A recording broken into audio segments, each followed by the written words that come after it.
Welcome to Omar's Story Nook, where history gets spicy, legends get a remix, and imagination runs wild. Every tale you hear is a whisper of Omar, echoing across time, truth, and shadow.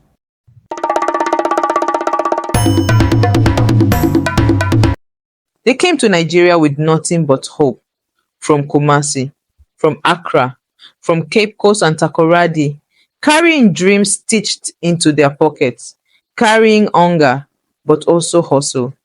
They brought with them skills, songs, families, and stories of hardship left behind, stories of coups and curfews, of classrooms closed, of shelves left bare. So they crossed borders not to take, but to survive. And Nigeria? In the 1970s, she was glowing. Oil poured like honey.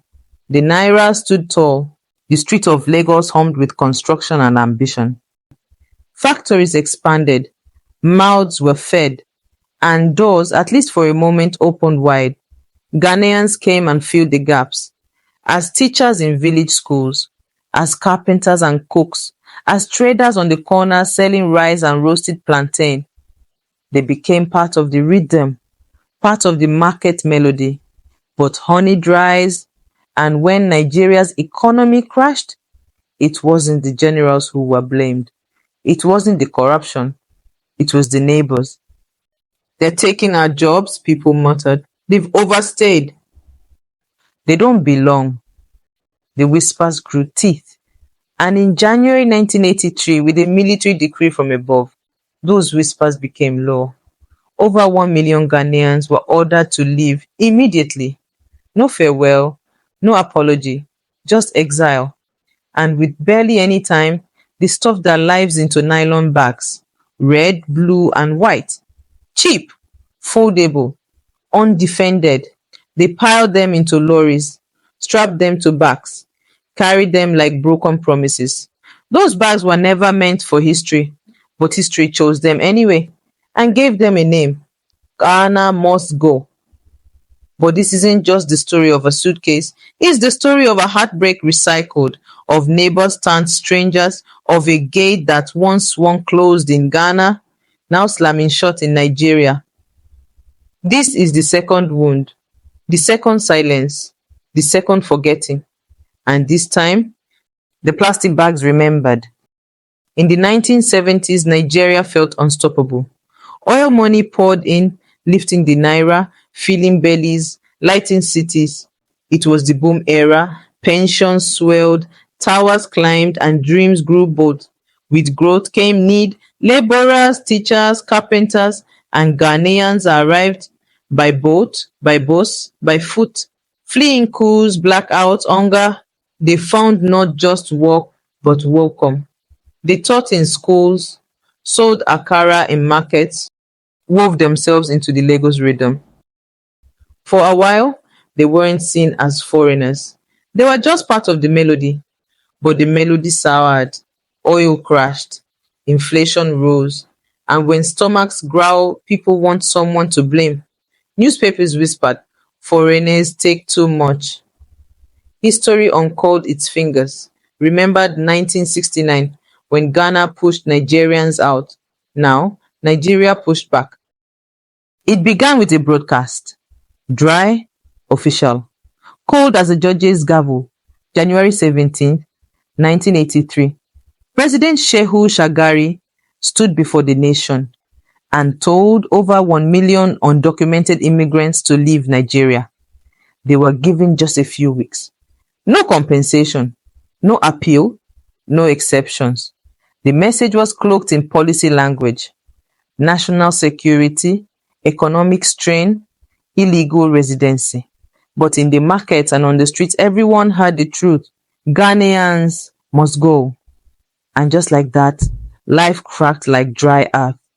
People ran to their rooms to collect what couldn't be left behind: passports, prayer beads, photo albums, torn suitcases too small for the lives they'd built.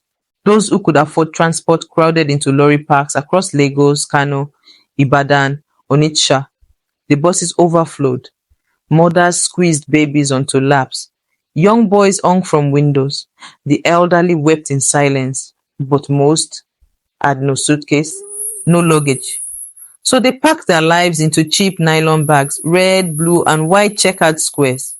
Bags made to carry laundry or groceries, not entire stories.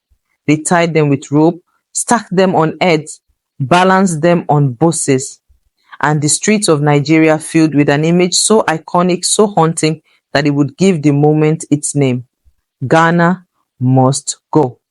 That's what Nigerians began calling the bags. That's what they called the movement. That's what they called the people. But no one asked where Ghana must go to, because Ghana in 1983 was not ready.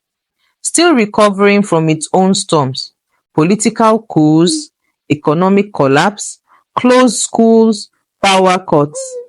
There were no homes waiting, no jobs lined up, no country prepared for the tidal wave of returnees.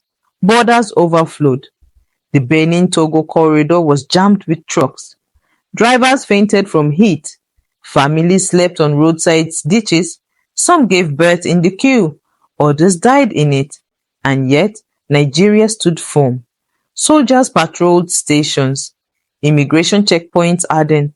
For every voice that begged for time, another spat back with pride. They chased us out in 1969. Let them go now. But this wasn't justice. This was repetition. Revenge masquerading as policy.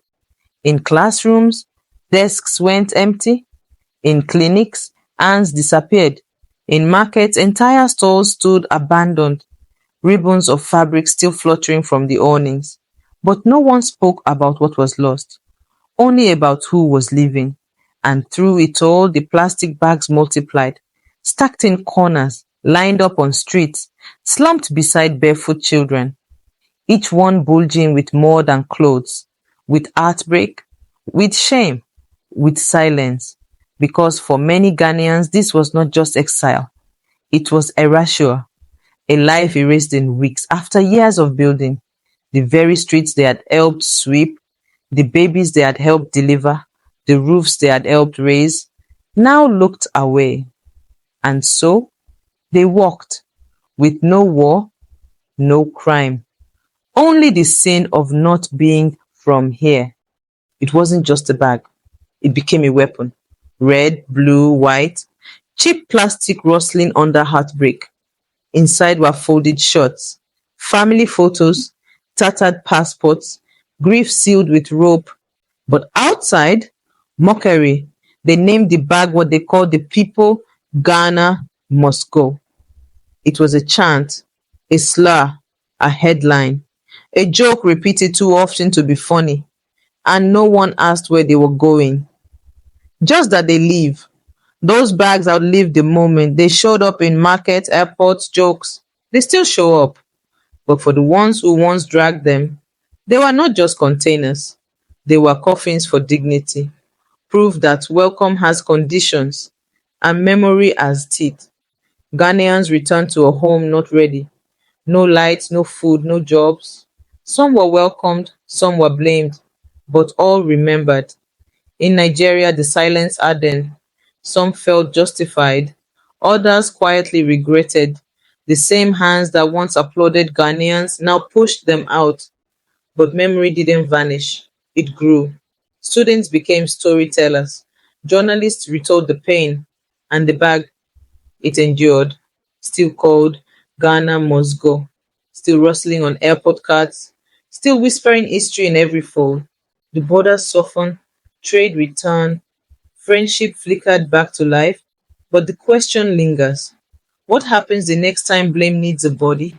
The next time fear points a finger? Because exile leaves fingerprints. And even plastic remembers. This isn't just history, this is Omar's story Nook, where truth whispers between the lines and legacy refuses to fade. We say, Ghana must go, but it wasn't Ghana that left. It was dignity. It was trust. It was the fragile thread between kinship and cruelty, caught in the heat of panic. And the bags they carried, they held more than shoes, more than photographs, more than hunger. They held silence. They held shame. They held generations learning to laugh in new lands, even when the joke was about them. Because exile isn't always distant. Sometimes it lives next door. Sometimes it speaks your language and still tells you to leave. But even in the leaving, they did not forget who they were. They raised children from ruins, started over without bitterness, turned plastic and pain into poetry and pride. And now we remember not just what happened, but what must never happen again. So let the bag remain. Let it sell in markets. Let it rustle in airports. But never again let it carry the weight of blame. Let it carry only bread, only books, only hope, because the border is not where the story ends, it's where the storyteller begins. Until the next whisper of Omar, stay listening.